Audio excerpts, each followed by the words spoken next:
Civilians में आप सभी का स्वागत है। तो अभी हम पढ़ने वाले हैं झारखंड ज्योग्राफी, जिसमें हम पढ़ेंगे झारखंड में वन्य प्राणी संरक्षण। और इसकी पीडीएफ आपको हमारे टेलीग्राम में मिल जाएगी। तो आइए शुरू करते हैं। झारखंड में वन्य प्राणी संरक्षण, ये टॉपिक जेपीएससी और जेएसएससी दोनों के लिए इम्पोर्टेंट है। तो आइए देखते हैं। वन्य प्राणियों को संरक्षण प्रदान करने के लिए तथा उनका विकास करने हेतु झारखंड में विभिन्न वन्य प्राणी क्षेत्रों की स्थापना की गई है। तो देखिए, वन्य प्राणी किन्हें कहा जाता है? तो वृक्ष, जानवर, पौधे या फिर अन्य जीव जिनको मानव द्वारा पालतू नहीं बनाया गया है, तो उन्हें वन्य प्राणी कहा जाता है। तो उन्हीं के संरक्षण के लिए झारखंड में बहुत सारे वन्य प्राणी क्षेत्र की स्थापना की गई है। झारखंड में राष्ट्रीय उद्यान कितना है? एक, जो कि है बेतला राष्ट्रीय उद्यान। उसके बाद वन्य जीव अभयारण्य कितने हैं? 11। और जैविक उद्यान भी बहुत सारे हैं, और पक्षी विहार भी बहुत सारे हैं, और झार पार्क्स भी। तो सबसे पहले हम समझेंगे कि जैव विविधता किसे कहा जाता है, अर्थात बायोडाइवर्सिटी। बायो मतलब हो गया जीव, और डाइवर्सिटी मतलब विविधता। तो किसी निश्चित भौगोलिक क्षेत्र में पाए जाने वाले जीवों की संख्या और उनकी विविधता को ही जैव विविधता कहा जाता है। तो मान लीजिए कोई एरिया है, वहाँ पे जितने अलग अलग प्रकार के जीव पाए जाएंगे, जितने ही विविध प्रकार के, उन्हें ही जैव विविधता कहा जाएगा। जैव विविधता के संरक्षण को 2 भागों में विभाजित किया जाता है। एक है स्वस्थानी और एक है बाह्यस्थानी। तो स्वस्थानी अर्थात इन सीटू और बाह्यस्थानी एक्स सीटू। तो पहले देखते हैं स्वस्थानी को। जब पेड़ पौधों और जंतुओं को उनके प्राकृतिक आवास में ही संरक्षित रखा जाता है, तो उसे ही स्वस्थानी संरक्षण कहा जाता है। तो स्वस्थानी मतलब क्या हो गया? तब जब पेड़ पौधों और जंतुओं को उनके प्राकृतिक आवास अर्थात जहाँ वे रहते हैं, जंगल या वन, वहीं पे उन्हें संरक्षित रखा जाता है, तो उसे स्वस्थानी कहा जाता है। जैसे कि राष्ट्रीय उद्यान, वन्य जीव अभयारण्य और बायोस्फीयर रिजर्व। उसके बाद है बाह्यस्थानी। तो जब पादपों और जंतुओं को उनके प्राकृतिक आवास से अलग एक विशेष स्थान पर संरक्षित किया जाता है, तो इसे ही एक्स सीटू कहा जाता है। तो यहाँ पे देखिए, यहाँ पे प्राकृतिक आवास से बाहर रखा जाएगा, और वहाँ पे स्वस्थानी में प्राकृतिक आवास में ही संरक्षित किया जाएगा। तो यहाँ पे प्राकृतिक आवास से बाहर रखा जाएगा, बाहर संरक्षित किया जाएगा, तो इसे ही एक्स सीटू कहा जाता है। जैसे चिड़ियाघर, बॉटनिकल गार्डन और बायोलॉजिकल पार्क। अब देखते हैं कि राष्ट्रीय उद्यान और वन्य जीव अभयारण्य तथा बायोस्फीयर रिजर्व में क्या क्या भिन्नताएं हैं। तो जो राष्ट्रीय उद्यान है, उनमें किसके संरक्षण किया जाता है? तो जैव विविधता प्लस वन्य जीवों के। और वन्य जीव अभयारण्य में वन्य जीव, और बायोस्फीयर रिजर्व जैव विविधता प्लस वन्य जीव, और साथ ही साथ आदिवासियों जो कि वहाँ पे बहुत पहले से ही रह रहे हैं, उनका संरक्षण किया जाता है। तो सबसे ज़्यादा सुरक्षा इसमें रहता है, उसके बाद इसमें, और उसके बाद इसमें। तो यहाँ देखते हैं कि जो बायोस्फीयर रिजर्व है वो क्या है। तो एक बहुत ही बड़ा क्षेत्र जिसके अंतर्गत नेशनल पार्क और वाइल्ड लाइफ सेंचुरी आ जाए, वो एरिया आप बायोस्फीयर रिजर्व कह सकते हैं। और बायोस्फीयर रिजर्व में जैव विविधता, वन्य जीव और आदिवासियों के संरक्षण किया जाता है। फिर जो नेशनल पार्क है वो बायोस्फीयर रिजर्व के अंतर्गत ही आता है, और साथ ही साथ वाइल्ड लाइफ सेंचुरी भी। और जो नेशनल पार्क है वो या तो किसी वाइल्ड लाइफ सेंचुरी के अंदर भी रह सकता है, या फिर वह स्वतंत्र रूप से बायोस्फीयर रिजर्व में भी रह सकता है। अब हम आगे देखते हैं। साहिबगंज जिला में राजमहल पहाड़ियों के आसपास नेचर क्लब के द्वारा राजमहल जीवाश्म उद्यान राजमहल फॉसिल पार्क। तो साहिबगंज जिला में राजमहल पहाड़ियों के आसपास नेचर क्लब के द्वारा राजमहल जीवाश्म उद्यान स्थापित किया गया है। तो इसको कैसे याद रखेंगे कि जो साहिबगंज जिला में राजमहल फॉसिल पार्क है अर्थात राजमहल जीवाश्म उद्यान। तो देखिए महल किसका होगा, साहिब लोगों का, महल साहिब लोगों का। तो इससे आप याद रख सकते हैं कि जो राजमहल फॉसिल पार्क है अर्थात जीवाश्म उद्यान वो साहिबगंज जिला में स्थित है। उसके बाद झारखंड सरकार द्वारा राज्य के वन्य जीव अभयारण्यों में 10 वर्ष की अवधि के लिए वन्य जीव प्रबंधन योजना की शुरुआत की गई है। तो झारखंड सरकार के द्वारा राज्य के वन्य जीव अभयारण्यों में 10 वर्ष की अवधि, ये वाला आपको याद रखना है कि 10 वर्ष की अवधि के लिए। तो ये कैसे याद रख सकते हैं, देखिए जो हम लोगों के यहाँ पे चुनाव होता है वो 5 वर्ष के लिए होता है, जो नेताओं का चुनाव होता है 5 वर्ष के लिए। तो जो जानवरों का चुनाव है वो जानवरों का चुनाव नहीं, जो जानवरों के लिए प्रबंधन योजना अर्थात वन्य जीव प्रबंधन योजना वो 10 वर्षों के लिए, ऐसे आप रिलेट कर सकते हैं। उसके बाद है अगला, झारखंड सरकार के द्वारा स्टेट वाइल्ड लाइफ बोर्ड का गठन किया गया है और इसमें 10 सदस्य रहते हैं और जिसमें अध्यक्ष मुख्यमंत्री होता है। तो झारखंड सरकार के द्वारा स्टेट वाइल्ड लाइफ बोर्ड का गठन किया गया है और इसमें 10 सदस्य और सीएम इसके अध्यक्ष होते हैं। अब देखिए सबसे बड़ा और सबसे पुराना वन्य जीव अभयारण्य कौन सा है, तो पलामू वन्य जीव अभयारण्य। देखिए इसको आप कैसे याद रखेंगे कि सबसे बड़ा और सबसे पुराना वन्य जीव अभयारण्य पलामू वन्य जीव अभयारण्य है। तो देखिए जब सबसे बड़ा वन जीव याद रखिए कि वन का कोई जीव जो कि सबसे बड़ा और सबसे पुराना हो और वो हमारे सामने आ जाए तो हम क्या करेंगे, पला जाएंगे अर्थात भाग जाएंगे। तो सबसे बड़ा और सबसे पुराना वन्य जीव अभयारण्य पलामू वन्य जीव अभयारण्य। फिर सबसे छोटा वन्य जीव अभयारण्य ये कौन सा है, तो उधवा वन्य जीव अभयारण्य और ये साहिबगंज में है। तो देखिए उधवा से कीजिए दूधवा, और दूध कौन पीता है, तो छोटा बच्चा। तो सबसे छोटा वन्य जीव अभयारण्य उधवा वन्य जीव अभयारण्य और ये कहाँ है, साहिबगंज में। तो इसे कैसे याद रखें, जो यहाँ से उधवा से हमने किया दूधवा, और दूध कौन पीते हैं, साहिब लोग पानी कम दूध ज़्यादा पीते हैं, ऐसे आप इसे भी रिलेट कर सकते हैं। उसके बाद है 2 वन्य जीव अभयारण्य पक्षियों के लिए है, पहला है उधवा और दूसरा गौतम बुद्ध वन्य जीव अभयारण्य। उसके बाद आगे है बाघ संरक्षण हेतु बेतला राष्ट्रीय उद्यान। तो बाघ संरक्षण के लिए किसकी स्थापना की गई है, बेतला राष्ट्रीय उद्यान की। अब इसे कैसे याद रखें कि बाघों के लिए बेतला है, तो देखिए इसका भी फर्स्ट में बौ है और इसके भी फर्स्ट में बौ है, तो बौ बाघ बेतला। उसके बाद है हाथी संरक्षण हेतु दलमा वन्य जीव अभयारण्य। इसे कैसे याद रखें, तो देखिए जो हाथी हैं वो अकेले नहीं चलते, वो हमेशा दल में चलते हैं। तो हाथी संरक्षण के लिए दलमा वन्य जीव अभयारण्य और ये कहाँ है, पूर्वी सिंहभूम में। उसके बाद 2001 में एशियाई हाथियों के संरक्षण के लिए पूर्वी सिंहभूम और फिर पश्चिमी सिंहभूम और सरायकेला खरसावां में एलिफेंट रिजर्व प्रोजेक्ट की स्थापना की गई है। कब, तो 2001 में। किसके लिए, एशियाई हाथियों के संरक्षण के लिए। इसे पूरा कोल्हान प्रमंडल भी बोल सकते हैं। एलिफेंट रिजर्व प्रोजेक्ट की स्थापना।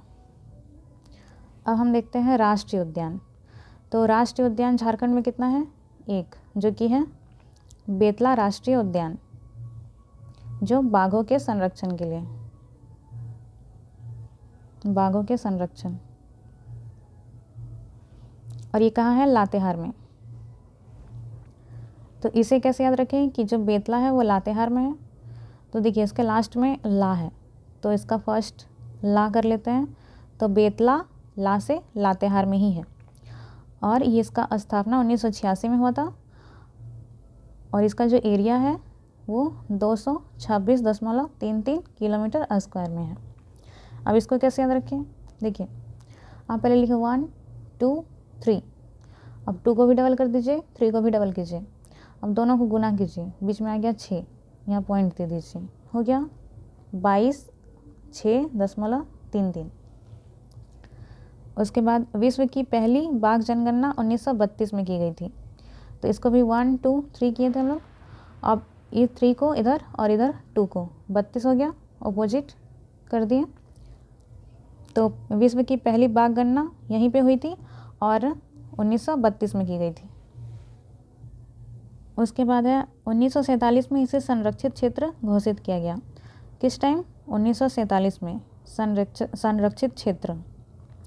तो ये जब आज़ादी का समय था तभी इसे संरक्षित क्षेत्र घोषित किया गया। उसके बाद 1974 में पलामू टाइगर रिजर्व की स्थापना की गई, जिसमें किसका संरक्षण किया जाता था? बाघ, शेर और तेंदुआ का। 1974 में, जब 1947 भारत आज़ाद हुआ तब इसे संरक्षित क्षेत्र घोषित किया गया। और इसी के ऑपोजिट देखिए, 7 को इधर कर दीजिए, 4 को इधर कर दीजिए, तो ये हो गया 1974 पलामू टाइगर रिजर्व की स्थापना। और उसके बाद है बेतला, ये बेतला, और इसी का फुल फॉर्म बनता है यहाँ पे bison, elephant, tiger, leopard, axis. Bison, elephant, tiger, leopard और उसके बाद ए से एक्सिस, इसको याद रखिएगा। उसके बाद नेक्स्ट है वन्यजीव अभयारण्य। एकमात्र पलामू वन्यजीव अभयारण्य जो कि राष्ट्रीय स्तर का है, बाकी सारे राज्य स्तर के हैं। सबसे बड़ा अभयारण्य कौन सा है? तो हमारा यही पलामू वन्यजीव अभयारण्य सबसे बड़ा है और इसका एरिया है 794 किलोमीटर स्क्वायर। ये आप याद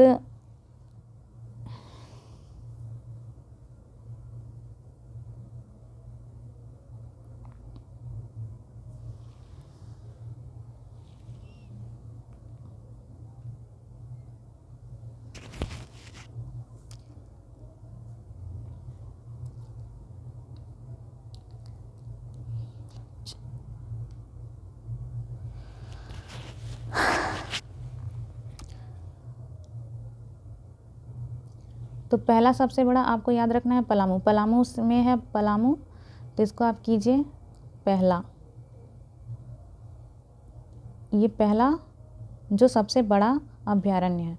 उसके बाद दूसरा है लावालोंग, तो इसको आप कैसे याद रखिए? देखिए इसमें 2 वर्ड है, ला और वा, तो इससे ये दूसरा। और उसके बाद हजारी बाग।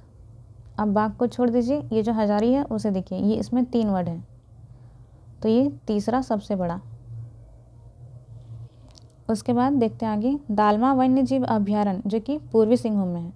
1992 में एशियाई हाथियों के स्वस्थानीय संरक्षण हेतु हाथी परियोजना प्रारंभ की गई थी। तो जैसा कि मैंने याद करवाया दालमा, तो जो हाथी होता है वो दल में चलता है, तो ये कहाँ पे है? दालमा वन्यजीव अभयारण्य पूर्वी सिंहभूम में, जो कि हाथियों के स्वस्थानीय संरक्षण के लिए यहाँ पे हाथी परियोजना का प्रारंभ किया गया। कब? तो 1992 में। ये भी आपको याद रखना है। अब हम देखते हैं आगे सारे वन्यजीव अभयारण्य को। पहला है पलामू अभयारण्य, ये पलामू में स्थित है। अब इन सबको हम एक एक करके ट्रिक से याद करेंगे। तो पलामू अभयारण्य कहाँ है? पलामू में, जैसा इसका नाम से ही पता चल रहा है, पलामू। उसके बाद हजारीबाग अभयारण्य, ये हजारीबाग में ही है, इसके नाम से ही डायरेक्ट हो जाएगा। फिर महुआटाड़ अभयारण्य, ये किसके लिए है? तो भेड़ियों के लिए, महुआटाड़ भेड़िया अभयारण्य। तो इसको कैसे याद रखें कि लातेहार में, तो देखिए जो महुआटाड़ है भेड़ियों के लिए है और भेड़ियों को हम लोग क्या करेंगे? लात से प्रहार करेंगे, तो ये कहाँ हो गया? लातेहार में। उसके बाद है दालमा अभयारण्य, ये है पूर्वी सिंहभूम में। उसके बाद तोपचाची अभयारण्य, ये धनबाद में। तो जैसा हमने याद किया था कि तोप है, तोप को खरीदने में क्या चाहिए? धन चाहिए, तो धन से धनबाद। उसके बाद है गौतम बुद्ध अभयारण्य, ये कोडरमा में है। तो गौतम बुद्ध, तो उनको तो सभी को ही जानते हैं, तो जो गौतम बुद्ध हैं उनको किसी का डर नहीं था, तो गौतम बुद्ध अभयारण्य से कोडरमा।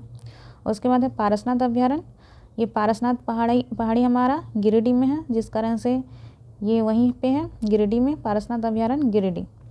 उसके बाद कोडरमा अभयारण्य, ये कोडरमा में ही है, नाम से इसके रिलेट हो जा रहा है। फिर है पालकोट अभयारण्य, ये गुमला में है। पालकोट में क्या है तो देखिए पालकोट ऐसा लिखा है, तो इसको हम कर सकते हैं पालक। पालक हम कहाँ उगाएंगे, गमला में उगाएंगे। तो पालकोट से गुमला, पालक कहाँ उगाएंगे, गमला में, तो गुमला हो गया।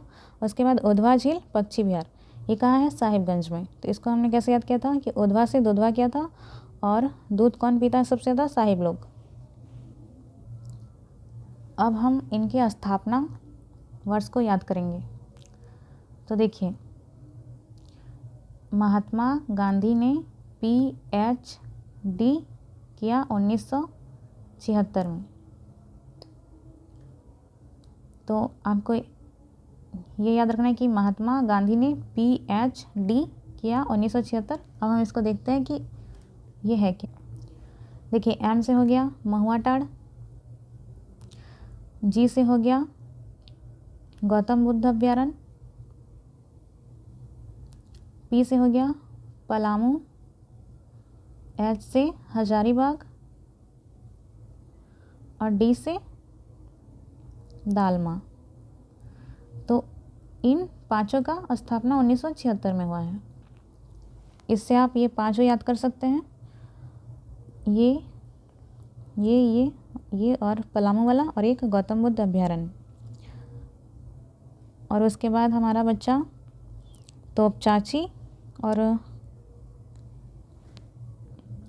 एक लावालौंग छूट गया है, लावालौंग। तो तोपचाची अभयारण्य और लावालौंग अभयारण्य का स्थापना 1978 में ही हुआ है, और लावालौंग का है चतरा में।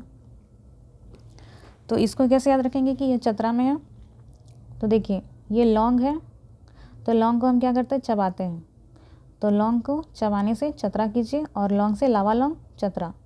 और इसका स्थापना 1978 में, और तोपचाची अभयारण्य की भी स्थापना 1978 में। इसको कैसे याद रखेंगे, देखिए यहाँ पे हो गया टॉप, तोपचाची का पहला तोप ले लीजिए, और यहाँ से लावालौंग में LAW। तो लॉ में टॉप कब किए थे, 1978 में। तो इससे आपको याद हो जाएगा कि जो लावालौंग है और तोपचाची 1978 में। उसके बाद बचा पारसनाथ। तो देखिए पारसनाथ में क्या है, पारसनाथ, ये जो पौ है, उसको आप 4 जैसा देख लीजिए, ये 4 जैसा दिख रहा है, और यहाँ 2 है, इसको 2 से गुना कर दिया गया, तो ये 8 हो गया। तो इसको अपोजिट कर दीजिए, 8 और 4 84। तो पारसनाथ हो गया 1984 में। उसके बाद कोडरमा अभयारण्य, ये कब है, 1985 में। तो देखिए 85 में क्या है, 85 ऐसा हम लोग बोलते हैं, तो 50 कर लीजिए इसको। तो 50 से हमें बहुत डर लगता है, तो डर से हो गया 50 कोडरमा 1985 में। उसके बाद पालकोट का तो बना नहीं कुछ, इसे आप कोई ट्रिक बना सकते हैं या फिर डायरेक्ट याद कर सकते हैं। उसके बाद है उधवा झील पक्षी विहार, ये 1991 में। तो देखिए जो साहिब लोग हैं उन लोगों के दरवाजे पे भाला लेके 2 आदमी खड़ा रहता है, इधर और इधर। उसके बाद सारा तो 1900 में ही हुआ है, तो इसी को डबल कर दीजिए, तो 1991। ऐसे करके आप रिलेट कर सकते हैं, याद हो जाएगा आपको। आगे है प्रमुख पक्षी विहार, बर्ड सेंचुरी। तो 5 हैं, तिलैया पक्षी विहार, तेनूघाट पक्षी विहार, चंद्रपुरा, ईचागढ़ और उधवा। तो उधवा को हमने याद कर लिया था, साहिबगंज में है। उसके बाद है तिलैया पक्षी विहार, ये कहाँ है, कोडरमा में। तो तिलैया डैम हमारा कहाँ है, कोडरमा में ही है। तो इससे आपको डायरेक्ट याद हो जाएगा कि तिलैया पक्षी विहार कोडरमा में ही है। उसके बाद है तेनूघाट पक्षी विहार, जो तेनूघाट है ये बोकारो में है। तो इसको कैसे याद रखेंगे, तो देखिए यहाँ पे क्या लिखा है, घाट, और यहाँ पे क्या लिखा है, कार। तो जो कार है, कारों में कार है, कार, उसको कहाँ पे धोएंगे कार को, ये मान लीजिए कार है, तो इसको कहाँ धोएंगे हम? घाट में जाके, क्योंकि वहाँ पे पानी है तो जाके वहीं पे धोएंगे। तो तेनो घाट बोकारो, कारो से कार।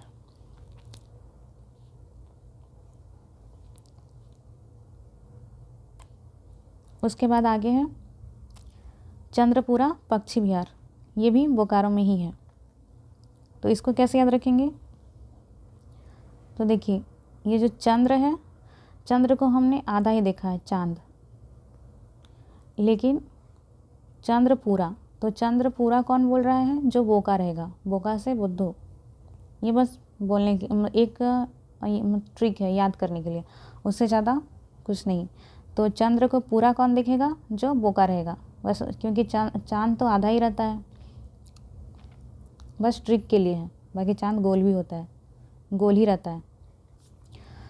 ईचागढ़ पक्षी विहार, ये कहाँ है? सरायकेला खरसावां में, और उधवा ये साहिबगंज में। जैविक उद्यान, बायोलॉजिकल गार्डन, तो झारखंड में वन्य जीवन के बाह्य स्थानीय एक्स सीटू संरक्षण हेतु निम्न जैविक उद्यानों की स्थापना की गई है। तो वन्य जीवन के बाह्य स्थानीय के लिए जैविक उद्यानों का स्थापना किया गया है। तो देखते हैं, पहला है बिरसा भगवान जैविक उद्यान, ये कहाँ है? रांची और मांझी चकला में। इसकी स्थापना कब की गई थी? 1994 में। और नदी कौन सा है? सपही नदी के तट पे। तो देखिए, बिरसा के लास्ट में 100 है, तो इससे आप याद कर सकते हैं कि बिरसा 100 से सपही नदी के किनारे अवस्थित है, और इसकी स्थापना 1994 में की गई थी। और ये कहाँ है? तो बिरसा मुंडा का अधिकतर चीज़ रांची में ही है, तो रांची के चकला और मांझी में। उसके बाद है जवाहरलाल नेहरू जैविक उद्यान, ये कहाँ है? ये बोकारो में है, और यहाँ पर्यटन के लिए फेमस है, और पर्यटन हेतु टॉय ट्रेन की व्यवस्था की गई है। ट्रेन एक जो सिर्फ ऐसे घूमने के लिए होता है। उसके बाद है मगर प्रजनन केंद्र, ये कहाँ है? मोटा रुक्का में। तो इसको कैसे याद रखेंगे? देखिए, म से मगर है और म से मोटा, और लास्ट में इसके रॉ है, तो रॉ से रुक्का, मोटा रुक्का, तो मगर, और लास्ट में रॉ से रुक्का। और ये IUCN द्वारा 1987 में स्थापित किया गया। उसके बाद है बिरसा मृग विहार, ये कहाँ है? कालामाटी खूंटी में। तो बिरसा भगवान जैविक उद्यान आपको और मांझी रांची याद रखना है, और बिरसा मृग विहार, जहाँ मृग मतलब हिरन, तो ये कालामाटी खूंटी में है। मृग कैसा होता है? मान लीजिए कि मृग मतलब हिरन जो वो काला होता है, तो कालामाटी खूंटी में है। और मृग मतलब हिरन को हम लोग खूंट के रखते हैं, खूंट मतलब खूंट में बांध के रखते हैं। यहाँ पे सांभर व चीतल का संरक्षण किया जाता है। सांभर और चीतल भी मृग जैसे दिखते हैं। हिरन प्रजनन हेतु प्राकृतिक आवास है, तो यहाँ पे जैसे नाम से ही है बिरसा मृग विहार, तो हिरन प्रजनन के लिए यहाँ पे प्राकृतिक आवास है। उसके बाद है बटरफ्लाई पार्क और मांझी रांची में, और बिरसा जैविक उद्यान के अंदर इसका निर्माण किया गया है बटरफ्लाई पार्क का। तो देखिए, बटरफ्लाई मतलब तितली, तो तितली क्या करती है? उड़ जाती है, तितली उड़ती है, तो और से उड़, ऐसे करके याद कर सकते हैं, बटरफ्लाई उड़ और, तो और मांझी रांची, ये बिरसा जैविक उद्यान के अंदर इसका निर्माण किया गया है। उसके बाद है झार पार्क्स, झारखंड सरकार द्वारा पार्कों एवं बगीचों के प्रबंधन एवं विकास के लिए झार पार्क्स का गठन किया गया है। तो पार्क और बागीचों के लिए झार पार्क का गठन किया गया है, और इसका संचालन JPMDA अर्थात झारखंड पार्क प्रबंधन एवं विकास प्राधिकरण मतलब डेवलपमेंट अथॉरिटी द्वारा इसका संचालन किया जा रहा है। किसका? तो झार पार्कों का। इसके तहत झारखंड के 10 पार्कों को शामिल किया गया। कितने? तो 10। और हमने ये भी पढ़ा था कि राज्य द्वारा वन्यजीव अभयारण्यों में 10 वर्षों की अवधि के लिए वन्यजीव प्रबंधन योजना शुरू की गई है। वन्यजीव प्रबंधन 10 वर्षों के लिए। और झारखंड के 10 पार्कों को झार पार्क के अंतर्गत शामिल किया गया है। अब ये कौन कौन से हैं देखते हैं। पहला बिरसा मुंडा जैविक उद्यान, ये रांची में है। दीनदयाल पार्क, ये भी रांची में है। नक्षत्र वन, ये भी रांची में। सिद्धू कान्हू पार्क रांची, और एक सिद्धू कान्हू पार्क जो कि दुमका में है। यहाँ पे सिद्धू कान्हू पार्क ये दुमका में, और एक सिद्धू कान्हू पार्क रांची में। अगर एग्जाम में आए तो ऑप्शन में एक ही रहेगा, या फिर रांची या फिर दुमका या फिर दोनों रहेगा, ए और बी करके ऐसे करके। और उसके बाद ऑक्सीजन पार्क, ये भी रांची में है। श्री कृष्णा पार्क, ये भी रांची में। और शहीद निर्मल महतो पार्क, ये हजारीबाग में। अंबेडकर पार्क, ये सिल्ली अर्थात रांची में ही है। घोड़बंदा थीम पार्क जमशेदपुर में, और सिद्धू कान्हू पार्क जैसे कि मैंने बताया दुमका और एक रांची में। तो घोड़बंदा को कैसे याद रखेंगे, तो जब घोड़ा को हम लोग बांध देते हैं तो वो जम के रह जाता है वहीं पे, जहाँ पे बांधेंगे उसको वहीं पे वो जम के रह जाएगा। और बिरसा मुंडा से रिलेटेड सारी चीज़ें अधिकतर रांची में ही मिलेंगी आपको।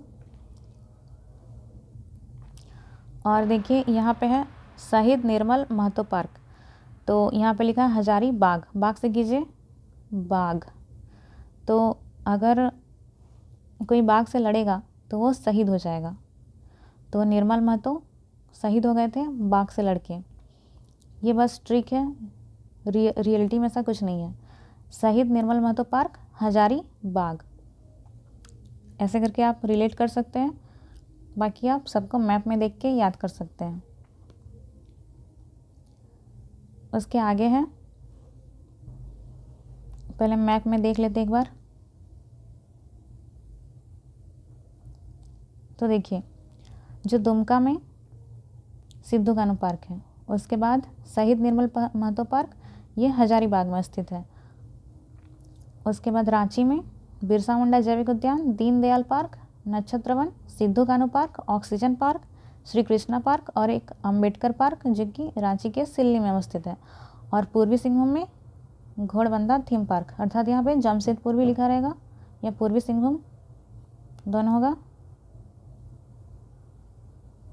तो घोड़ा को बांध दिए थे तो वो जम के रह गया था जहाँ पे बांधे थे। इसके बाद आगे है रांची में अवस्थित बिरसा मुंडा स्मृति पार्क में भगवान बिरसा मुंडा की 25 फीट की प्रतिमा स्थापित है। तो कहाँ पे, बिरसा मुंडा स्मृति पार्क के अंतर्गत बिरसा मुंडा की 25 फीट की प्रतिमा स्थित है।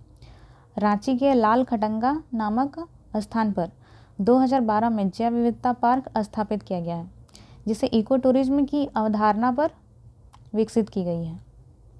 इसमें कई औषधि हैं। तो कहाँ पे, लाल खटंगा में, रांची के लाल खटंगा में 2012 में जैव विविधता पार्क स्थापित किया गया है। उसके बाद राज्य के औषधि पादप बोर्ड रांची में अवस्थित है और इसकी स्थापना 17 फरवरी 2003 को की गई है। उसके बाद है प्राणी उद्धार केंद्र, जो कि राज्य का पहला प्राणी उद्धार केंद्र है। ये कहाँ पे अवस्थित है, तो बरवे और मांझी रांची। और हर्बल डेमोन्स्ट्रेशन नर्सरी ये बोकारो के पेटरवार में स्थित है। तो इन सभी को आपको याद रखना है। रांची के लाल खटंगा में जैव विविधता पार्क जो कि 2012 में इसका गठन किया गया, और राज्य की औषधि पादप बोर्ड ये भी रांची में है। 17 फरवरी 2003 को इसका स्थापना किया गया। प्राणी उद्धार केंद्र जो कि पहला राज्य का है वो बरवे और मांझी अर्थात रांची में ही, और हर्बल डेमोन्स्ट्रेशन नर्सरी ये पेटरवार बोकारो में स्थित है। और बिरसा मुंडा स्मृति पार्क के अंतर्गत बिरसा मुंडा की 25 फीट की प्रतिमा स्थापित है। एक बार सभी अभ्यारण्यों को देख लेते हैं। यह साहिबगंज, यहाँ पे उधवा झील पक्षी विहार, धनबाद में तोपचाची अभ्यारण्य जहाँ पे हरी पहाड़ी स्थित है। फिर है बोकारो में तेनोघाट पक्षी विहार और चंद्रपुरा पक्षी विहार। फिर सरायकेला खरसावा में ईचागढ़ पक्षी विहार। फिर पूर्वी सिंहभूम में दालमा अभ्यारण्य, गुमला में पालकोट अभ्यारण्य, लातेहार में बेतला और महुआ टाड़, पलामू में पलामू अभ्यारण्य, चतरा में लावालौंग अभ्यारण्य। फिर हजारीबाग में हजारीबाग अभ्यारण्य, कोडरमा में गौतम बुद्ध कोडरमा और तिलैया पक्षी विहार। तो आज की क्लास यहीं समाप्त होती है। आज के लिए इतना ही। कल हम पढ़ेंगे झारखंड में कृषि। Thank you.